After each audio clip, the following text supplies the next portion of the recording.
Hello and welcome to another World Cup edition of the Dream Team Professor podcast. This is going to be a slightly shorter episode because now we've only got 2 games left and we've got a short break until the next run of fixtures. So we're only going to do a match day recap today from Morocco and Spain and Portugal, Switzerland. So we'll start with the earlier game, which was Morocco versus Spain, and Morocco went through on penalties in this game, so a massive surprise there.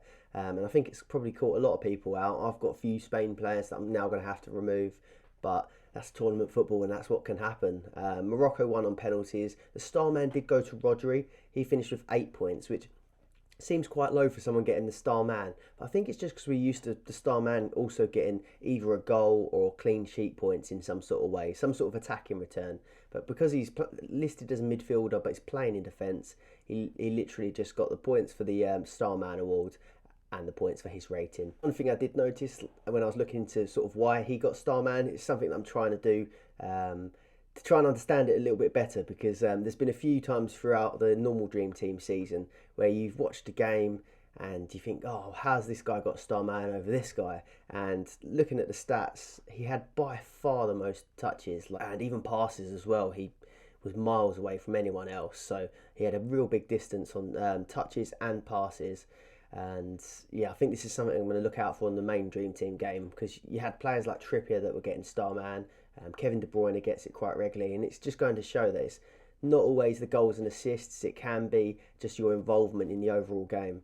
But back onto the normal game, you had the clean sheet points for both defences, you got a rating for both Laporte and Simon in goal, and Pedri was the only other player that got a rating for Spain. I had Jordi Alba in my side, so I got the 5 points there, and I did bring Laporte actually into a few other teams, so 7 points for him, but overall it's not going to be worth it because these are players that I'm now going to have to take out of my team. I had Hakimi from Morocco. He was probably their most popular Dream Team asset.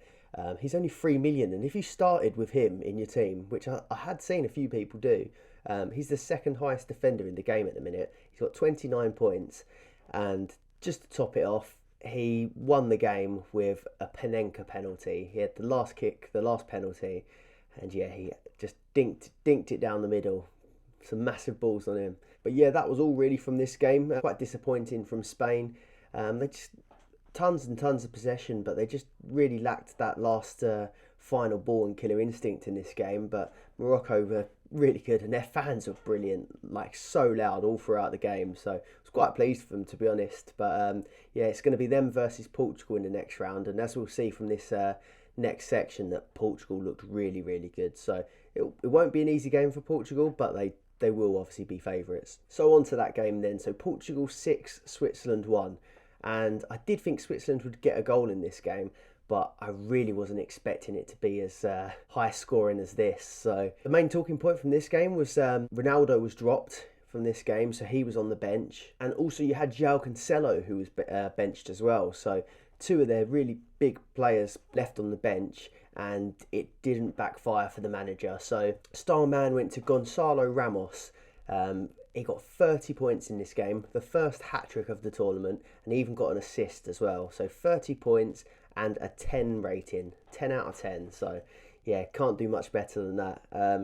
Can't pretend that I knew too much about him. Obviously knew the name, but he's a 21-year-old that plays for Benfica, and he's got 10 goals and 1 assist for them so far in 17 appearances. So I can't imagine that Benfica are really missing Darwin Núñez too much, knowing that they've got him in their team at the minute. So yeah, what a performance from him. He's only 3 mil on the Dream Team app, so yeah, that's a great return for someone of that price. But yeah, I know a few people would have taken a punt on him, and had seen a few people take a punt on him, but really that was a massive call right before the game. It wouldn't have been something you'd have had planned. It was pretty unexpected that he started. So if you did go through with that at the last minute, fair play to you. That was a great move. Obviously, we had Bruno Fernandes, who we've been mentioning, 4.5 million. He's been brilliant so far. He only got just the 1 assist in this game and a rating, but still an 8.2. So a really good game from him. He's up to 3 assists now and 2 goals for the competition. And then you had Guerrero as well in defence at 3.5 million. I thought he was a better option than Cancelo, just mostly because of the price, but he had got those attacking returns so far in the tournament. But he actually got a goal and an assist in this game, so 10 points from him. Another brilliant return for a £3.5 million player, so really, really good there. Then you had João Felix. He got 2 assists and a rating in this game, so 7 points. Rafael Leao, he grabbed a goal. And then you had the 39-year-old Pepe in defence with a really good header. He got a goal, 8 points and a 7.6 rating. So a really good performance from a lot of players here. You had Diego Dalot. He took over from Cancelo, and he got 3 points in this game and a 7.9 rating. I'm a bit disappointed really, because he definitely got the assist for the cross. Now, there's sometimes on Dream Team where if it takes a deflection or something like that, they don't get the assist points. But I couldn't see when I was watching it that it did take a deflection, but it must have taken a little nick off someone somewhere along the line. But really, it did look like a direct cross across the box, and then it was put away by, I think that one was Guerrero. It was either Guerrero or Ramos, that one. But yeah, surprising that he didn't get the assist points for that. So quite disappointing if you had him. It was the other Man City player, Akanji, that ruined the clean sheet for anyone that had Portugal players. So he grabbed a goal in the 58th minute for Switzerland. But overall, Switzerland will be really disappointed with that result. So that wraps up the round of 16 now. So we've got our quarter-final fixtures lined up.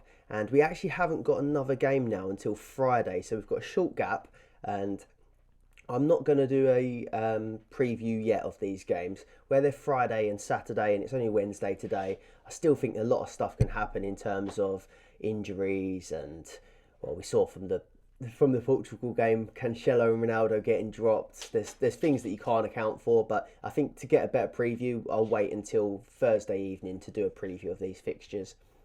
But we've got Croatia versus Brazil, Netherlands versus Argentina, and then the other side of the draw we've got England versus France and Morocco versus Portugal. So Croatia and Brazil, Netherlands and Argentina will be on Friday, and then on Saturday, of course, we've got England, France, Morocco, Portugal. So yeah, I'd like to know which teams you think will be reaching the final. I'm still thinking it's going to be Brazil and France personally, as much as I do want England to get there. I think that France game is going to just be a little bit too much for us. But looking at this, obviously I think Brazil, out of the fixtures, I think Brazil have probably got the better fixture playing against Croatia. It's no easy game, but I think that should be one that's better to target on the defensive side of things and for the attackers as well. That Netherlands-Argentina game, I just feel like that could go either way. Morocco-Portugal, you'd like to think Portugal were favourites, but as we've seen from Spain, anything can happen in this knockout football. And England-France, I still think that's going to be a really tight game, but I think France potentially could edge that as much as we want England to win. So looking at this now, I will still try to make my team a split from both sides of this draw, or even start to move towards the teams that I think are going to make the final. But again, you just have to be a little bit careful because of what happened to Spain. I thought I was doing that by choosing Spain against Morocco, and obviously now you'll see I'm going to have to remove 3 players. So on to my team update. I'll just go from the back to the front here. So I've got Noppert in goal, Danilo, Militao, Alba and Maguire, Olmo, Vinicius Jr, Asensio in midfield, Messi, Gakpo and Richarlison up front. So yesterday I only had the Spanish players playing. Olmo, Asensio I already had, and then Jordi Alba, I actually did bring him in yesterday for Luke Shaw. So it did get me the 5 points for the clean sheet, but now I'm going to have to take him out. So probably wasn't the best move. It's gained me 5 points, and I did only get 5 points for the day. So it stopped me from finishing on 0, but I had Olmo with a 0 and Asensio with a 0. So I now have 3 Spain players that I have to remove. I do have 13 transfers in this team. This is one I've been a bit more careful with my transfers. So I have got the transfers to reverse this and get it out of the bad situation. I've got 262 points in total. This is 7.9k overall in the rankings. I was really certain that Spain were going to keep this clean sheet against Morocco, and I was even leaning towards potentially swapping Maguire out for Laporte, where I do have quite a few transfers. But I am glad that I didn't now, because if I had 4 players to transfer out, that would have been really quite gutting.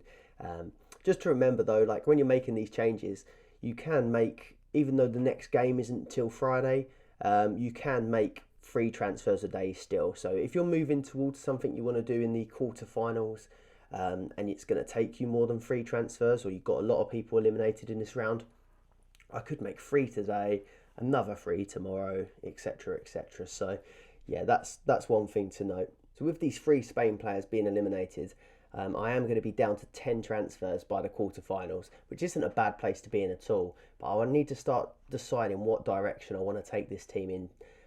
Obviously, Alba, Olmo, and Asensio. The midfield slots are the ones that concern me because I don't feel like there's that many good options for those price points. So you've got Olmo's 3.5 and Asensio is 3 million. The only people I've really seen that I like the look of is you've got Dembele, who's at 3.5 from France. I'm not too concerned about that 4 million slot for Alba because you've got a few France defenders that are at 4 million and even 3.5 I think Upamecano could be.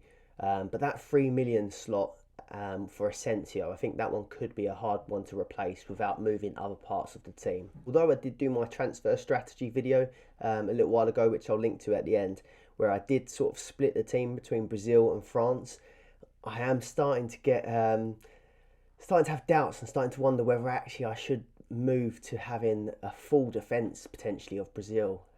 So maybe swapping Alba for Sandro if he's fit, or maybe downgrading so that I can get one of those more expensive defenders in there like Thiago Silva or Marquinhos. It's going to be a tough decision. I'd like to know what you guys think looking at this team.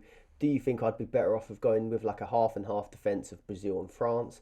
Or do you think it'd be better to go all in on that Brazil team for that Croatia fixture? Let us know in the comments below if you're watching on YouTube. I am going to leave it there for that episode.